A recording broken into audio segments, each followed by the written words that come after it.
Fake news করতে নেমে পড়েছে রিপাবলিক টিভির বিরুদ্ধেও আমরা মামলা করব। নওদায় হিন্দুদের পাড়ায় সেখানে হিন্দুদের বাড়ি এবং দোকান ভাঙচুর করা হয় এবং এর সঙ্গে শুভেন্দু অধিকারী অভিযোগ করেন যে সেখানে আগুনও জ্বালানো হয় এবং আগে বিধানসভা ভবন থেকে শুভেন্দু অধিকারী বেরোনোর পর গেটের সামনে দাঁড়িয়ে সাংবাদিকদের বলছেন মুর্শিদাবাদ জেলার নওদাতে সেখানে একটি বাজারে পাটিকাবাড়ি বাজারে বেছে বেছে হিন্দু দোকান পোড়ানো হয়েছে, হিন্দু দোকান ভাঙা হয়েছে।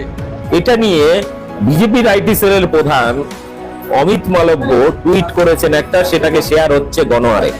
উল্টো দিকে আজ তাকের মুখ পড়ে যাওয়াতে কিছুটা থমকে গেছে, ট্রেন কাণ্ডে তারা মিথ্যা খবর করেছিল। এবার ময়দানে নেমেছে রিপাবলিক টিভি, রিপাবলিক বাংলা।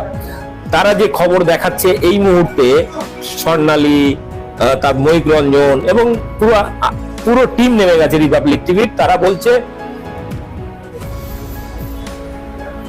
বলছে যে কি মুর্শিদাবাদের নওদাতে নাকি বিশাল দাঙ্গা হয়ে গেছে। মুর্শিদাবাদ সম্পর্কে সকালেই একটা ভিডিও আপডেট দিয়েছিলাম যে সেখানে পরিস্থিতি স্বাভাবিক, অনেকে বিশ্বাস করছেন না।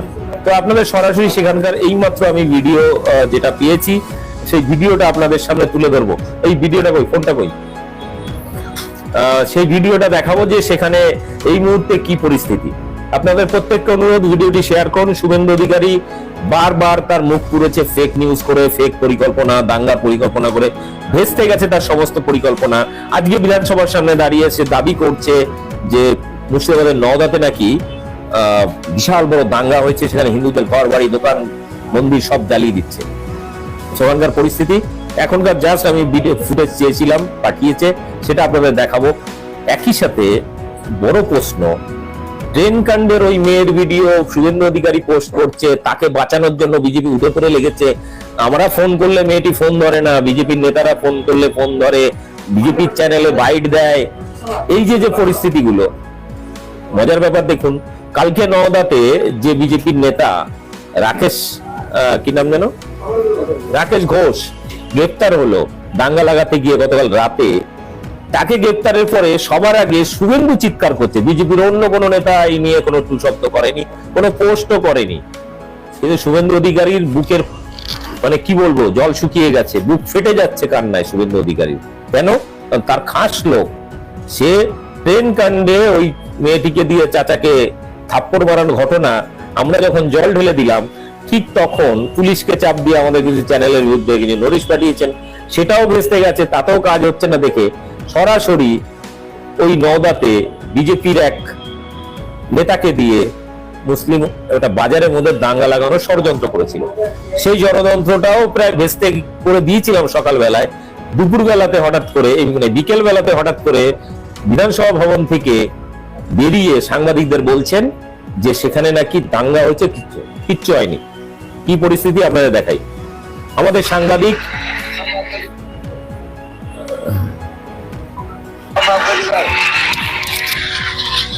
পরিস্থিতিটা দেখুন, একদম স্বাভাবিক, লোকজন যাচ্ছে, সাইডে কিছু পুলিশ গাড়ি দাঁড়িয়ে আছে। হ্যাঁ, এমনি মানুষ দেখুন, সাইডে মহিলা বাচ্চারা সবাই ঘুরে বেড়াচ্ছে। এখানে কিছু র্যাব রয়েছে, কিছু পুলিশ রয়েছে, স্বাভাবিক গাড়ি চলাচল করছে, যাত্রীবাহী বাস, টোটো, অটো সব চলছে। আরেকটা দেখাই, এটাই তো হলো, আরেকটা কোথায় গেল? হ্যাঁ, এটা দেখুন, কিছু র্যাব রয়েছে, পুলিশ রয়েছে, বাজার দোকানপাট সবকিছুই স্বাভাবিক। দেখেছেন, দোকানপাট খোলা, স্বাভাবিক, লোকজন ঘুরে যাচ্ছে বাজারে, চায়ের দোকানে আড্ডা দিচ্ছে, বাস চলছে, অটো টোটো সব চলছে, মহিলা বাচ্চা সবাই ঘুরে বেড়াচ্ছে। এটা হচ্ছে এই সময়কার স্বাভাবিক চিত্র ওখানকার। এবং দেখুন, আমি আরো একটু এগিয়ে দেখাচ্ছি, একদম স্বাভাবিক, কিছু পুলিশ র্যাব রয়েছে, গাড়ি রয়েছে, খালি গাড়ি। এটা হচ্ছে ওখানকার স্বাভাবিক চিত্র। হ্যাঁ, কি হয়েছে?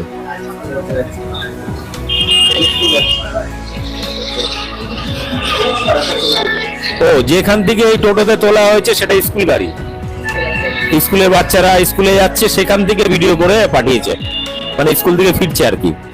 তো এই হচ্ছে সেখানকার স্বাভাবিক পরিস্থিতি, এখানে কোনো কিছুই হয়নি। অ্যাকচুয়ালি বিজেপি নেতা শুভেন্দু অধিকারীর বুক ফেটে যাচ্ছে, কারণ তারই দাঙ্গাবাজ নেতা ধরা পড়েছে দাঙ্গা লাগাতে গিয়ে, পরিকল্পনা ভেস্তে গেছে, ওই জন্য তার খুব কষ্ট হচ্ছে। ফলে ফেক নিউজ করতে নেমে পড়েছে রিপাবলিক টিভি। রিপাবলিক টিভির বিরুদ্ধেও আমরা মামলা করব, যেভাবে আমরা মামলা করেছিলাম আজ তাক বাংলা চ্যানেলের বিরুদ্ধে। আজকে আমরা চ্যালেঞ্জ করছি রিপাবলিক টিভিকে, তোমাদের বিরুদ্ধে মামলা হবে, শুধরে যাও নাহলে বাংলা ছাড়ো। সরাসরি দাঙ্গাবাজদের কোনো জায়গা নেই বাংলায়, এটা আমরা বারবার বলে দিচ্ছি। সে সাংবাদিক হোক, সে সংবাদ মাধ্যম হোক, কিংবা এই সমস্ত গদি মিডিয়া হোক, কিংবা বিজেপিদের এই দাঙ্গাবাজ শুভেন্দুর মতো হোক, বাংলা এদের ঠাঁই নেই। এদের সমস্ত পরিকল্পনা ভেস্তে দেবো, এটা চ্যালেঞ্জ আমাদের।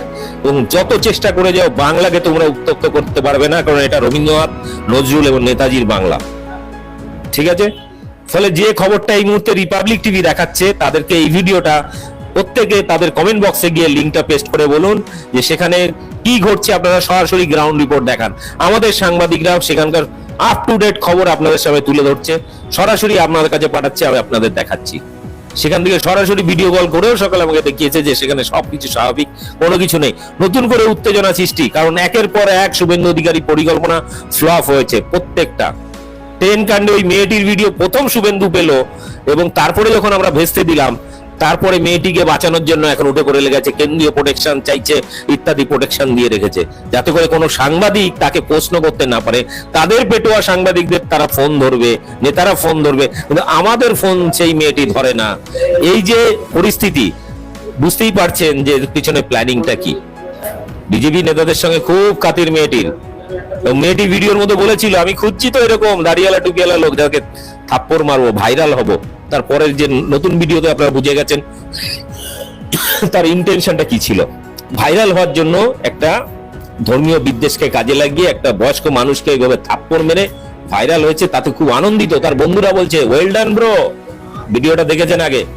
তাহলে এরকম চরিত্রহীন মেয়েদেরকে নিয়ে আর কি বলবেন? তাদেরকে নিয়ে চলে বিজেপি, তাদেরকে প্রোটেকশন দেয় বিজেপি। আজকে দাঙ্গাবাজ দাঙ্গা করতে গিয়ে ধরা পড়েছে, জনগণ ধরে পুলিশের হাতে দিয়েছে, মেরে ফেলেনি, সেইটা শুভেন্দুর ভাগ্য ভালো। এই দাঙ্গাবাজি যদি শুভেন্দু অধিকারী না ছাড়ে, রিপাবলিক টিভি যদি ঘৃণা, মিথ্যা, ফেক নিউজ বন্ধ না করে, আইনি ব্যবস্থা নেব। এবং আবার এই রিপাবলিক টিভি আবার কান ধরে ওই আজ তাক বাংলার মতো মিথ্যা খবর পরিবেশনের জন্য ক্ষমা চাইবে।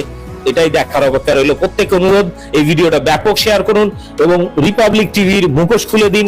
আর সমস্ত জায়গায় রিপাবলিক টিভির সমস্ত কমেন্টে গিয়ে লিঙ্কটা পোস্ট করে দিন। সবাই ভালো থাকুন, আর নেক্সট আপডেট নিয়ে আপনাদের সামনে খুব শীঘ্রই আসবো। এখনকার মতো এতটাই, ধন্যবাদ।